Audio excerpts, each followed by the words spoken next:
Over the weekend, Tory leader David Cameron vowed to mend what he calls broken Britain and claims that marriage is the answer.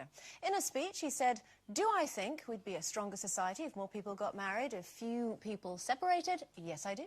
This comes in the weekend when rumours are rife that Brad Pitt and Angelina Jolie, unmarried parents of 6, are on the brink of separation. Now, obviously, we don't absolutely know what's going on in their household, but do you think that if you're married, it makes it more difficult to walk away? And do you think that more of us should be getting married before we have children? What a load of old nonsense from David Cameron.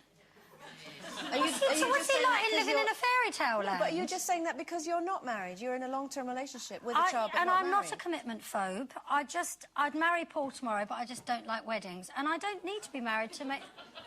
I can't stand them.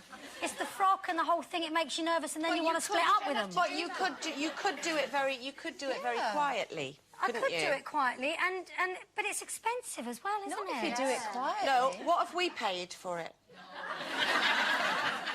Can I get back to you on that? No, I don't. Seriously, though, I don't think you need to be married to be more committed in a relationship. And I think, you know, if you're looking for a reason to stay together, then I think probably children are the best.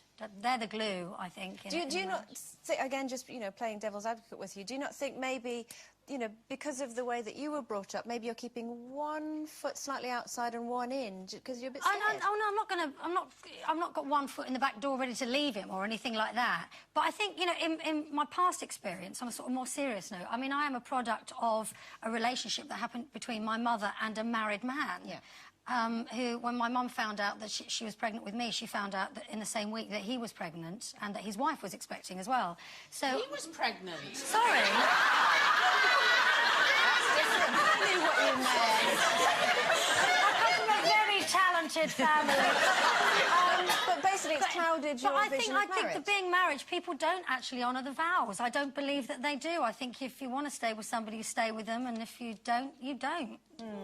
I think there was... I mean, obviously, we've moved on, haven't we? Because I do think that there's no... As you say, there is no stigma. Kids used to get bullied if their parents weren't married, and now, of course, they don't. Similarly, there's no disgrace in coming from a broken home.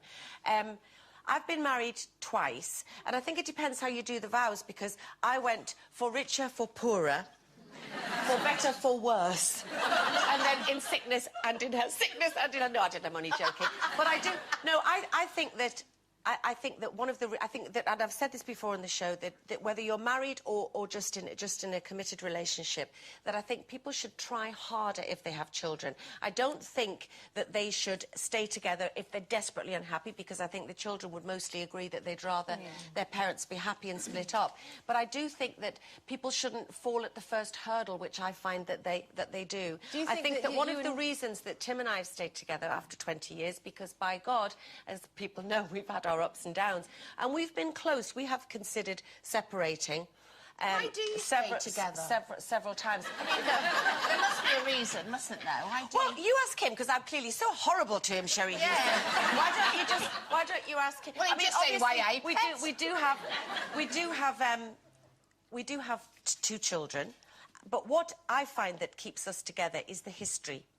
I love the history that we have together. Do you mean your memories? I love that. Well, yeah. the memories and the fact that, you know, you have 2 families which have come together over 20 years. His family adore me, mine adore him.